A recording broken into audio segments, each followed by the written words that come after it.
Shalom. First, I start off by giving all glory and honor to Yahweh, Ba'ashem, Yahushai, Ba'ashem, Rakakadash. Double honor to teachers, sellers, and the boss of great millstone, likewise, brothers, putting on this truth.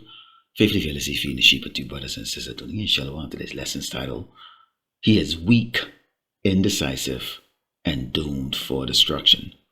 Let's start off with our first scripture. This is the book of Genesis 25 and verse 23, and it reads, And the Lord, Yahweh, Ba'ashem, Yahushai, said unto her, Two nations are in thy womb, and two manner of people should be separated from thy bowels, and the one people shall be stronger than the other people, and the elder shall serve the younger. Now, this is Lord Yahweh Shai speaking to Rebecca. Okay, she gave birth to two sons, okay, Esau and Jacob. Esau, who came out red, okay, which is the Edomites, okay, and Jacob, who came out normal, represented the 12 tribe of Israel, so-called blacks, Native Americans, and Latinos. Now, key word here you should look at here is, and the one people should be stronger than the other people, and the elder shall serve the younger.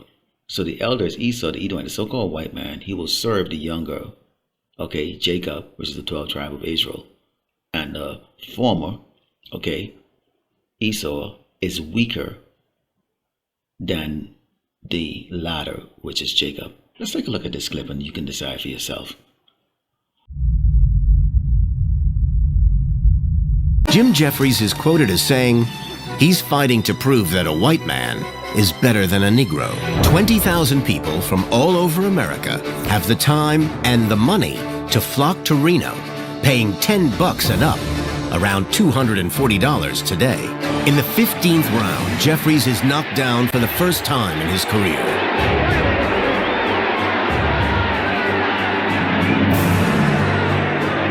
And then put through the ropes before he finally quits. Jack Johnson is victorious. What followed were reports, and it would be printed in almost every newspaper across the country, of race riots, when really that's not entirely accurate when you consider that the press was dominated by racist white folks, not only at the writing positions, but also the editing positions and what have you. Realistically, it was white mobs that went out and attacked black communities, where 15 plus people were killed because of these attacks. And it's all because Jack Johnson showed that, white supremacy is not really a thing that should be believed in, after he won, and he kept winning over and over and over again. But the white mobs were pissed, and what they wanted to show, once again, was dominance over their black neighbors. The fallout would only continue via CNN. The bout was one of the first fights ever to be filmed, meaning that there was a celluloid record for all to watch. However, just days after the fight, many states and cities banned showings of the Johnson-Jeffries film. Thus, if they couldn't get him in the ring, they had to discover different avenues. His romantic involvements with white women, his defiance of societal norms, and his unapologetic demeanor all challenged deeply rooted racial prejudices and ignited intense racial animosity, wrote the National Museum of African American History and Culture. Johnson's relationships with white women, including one with Belle Schreiber, a known prostitute who had accompanied him on a journey from Pittsburgh to Chicago, sparked considerable controversy. And as you saw in that clip, back in the day, with boxing, okay, and I use that as I found this online, and I use it as a example of the fact that there's a reason why Esau was given the sword, okay, because he's weak. This is the reason why you see when they don't get their way with any tribes on this earth, okay, starting with the children of Israel, so-called blacks, the Americans, and Latinos, and then the other nations that have fallen to the sword wielded by Esau, okay, they resort to the sword, okay, the sword. There's a reason why, because he's an unstable, mentally unstable, extremely weak creation, an abomination that the Lord, Yahweh Ba'ashem Yahushai, had created and given authority over this earth. Let's go into the book of Jeremiah 16 and start verse 16, because the boxing ring, even from, over 150 years ago, is not the only place that Esau is going to be falling at the feet of Jacob. In the kingdom, he's going to be groveling at the feet of Jacob. Okay, it says, behold, I will send for many fishers, said the Lord Yahweh Shemashai, and they shall fish them, and after will I send for many hunters, and they shall hunt them from every mountain and from every hill and out of the holes of the rock. So Esau, okay, being the weak coward that he is going to hide in his bunkers and underground, abodes, okay, hiding from Yahushua Mashiach when he returns with the angels and rendering judgment on this earth, and especially here in Great Babylon, America. But at some point in time, when the elect return back on the earth, okay, in the form of gods, this is what's going to happen. It says, for my eyes are upon their ways, they are not hid from my face, neither is the iniquity hid from my eyes. So the Lord is going to send gods to go dig, okay, these elites from their underground bunkers, okay, and place them in chain, and it's going to be the start of their 1,000 year of brutal hardcore slavery. So see, you're weak, Esau, you're weak. And even the footage that you try to hide, okay, even in the most racist era of this established nation, okay, still you can't hide the fact that you are considerably weaker than Jacob, okay. Let's go into the book of Mark 3, starting with verse 23, and it reads, and this is the Mashiach, and he called them unto him and said unto them in parables, how can Satan cast out Satan? And if a kingdom be divided against itself, that kingdom cannot stand. And if a house be divided against itself, the house cannot stand. And if Satan rise up against Satan, against himself, and be divided, he cannot stand, but had an end. When you see this clip that I'm going to show you, you can see a division that's going on here. And it says, no man can enter into a strong man's house and spoil his good, except he will first bind the strong man, and then he will spoil his house. Take a look at this clip and see the division that's going on here in Great Babylon, America. Check it out. First day, federal workers across America will receive a partial paycheck thanks to Democrats' obstruction to the system here. This is the last paycheck that 700,000 federal workers will see until Washington Democrats decide to do their job and reopen the government. Starting next week, American service members, many of whom live paycheck to paycheck, are going to miss a full paycheck. This is the number of times that the vote has been done. September 10th, the GOP in the House voted to pay the troops and pay all these federal workers. The Senate did it on September 19th, September 30th, again on October 1st, and 3rd, and 6th, and the 8th, and the 9th.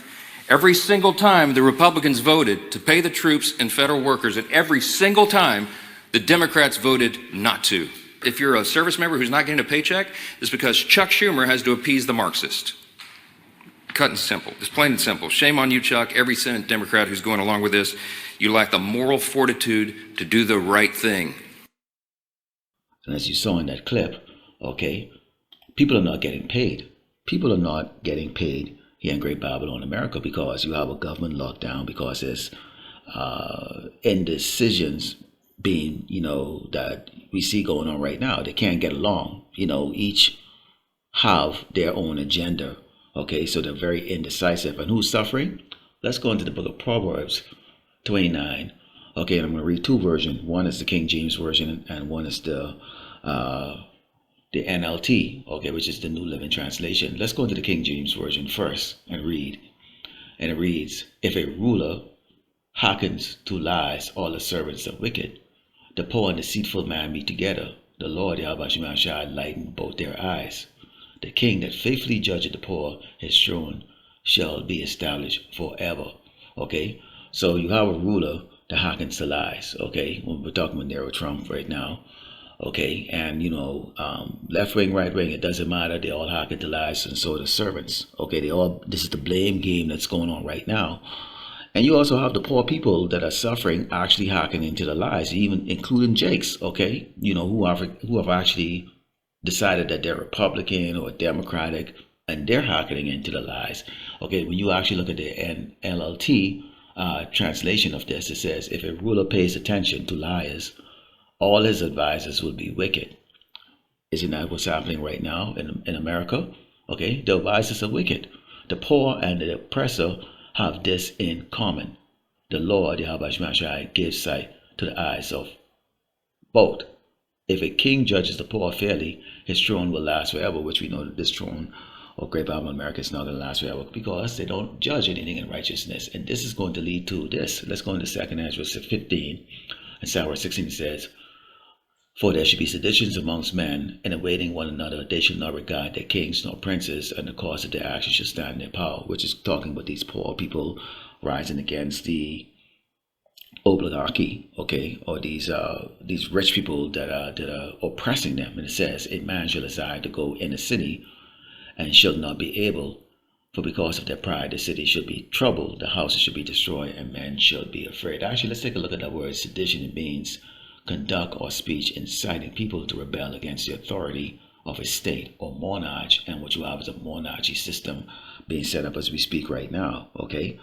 A governance or a state that is based on lies and oppression and really not ruling in righteousness, okay? And the people are going to rise up at some point, and we know those people are going to be these Edomites, okay?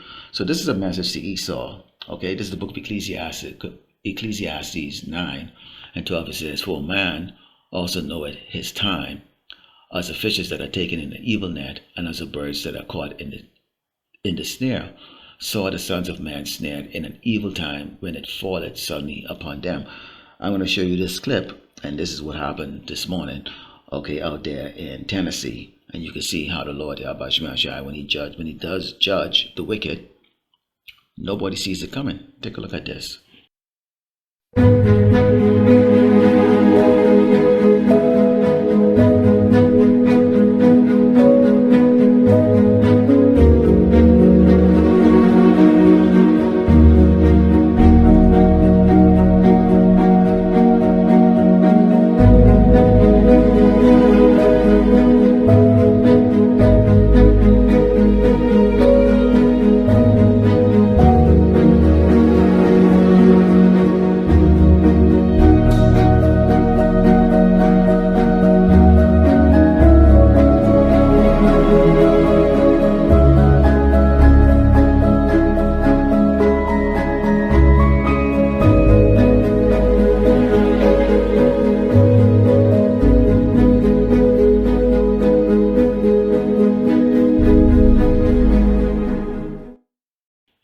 And as you saw in that clip, okay, many people were deleted this morning in that explosion.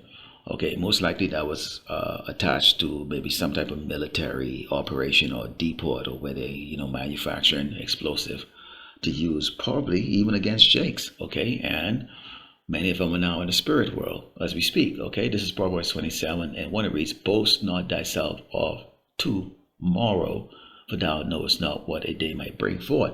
And all we hearing is the boasting from Donald Trump about what he's going to do to Jakes, okay, what he's going to do to the so-called blacks, the so-called Native Americans, so-called Latinos and Hispanics. And even these other tribes, what he's going to do to the Venezuelans, okay, what he's going to do to Putin, what he's going to do to North Korea. I mean, just on and on boasting.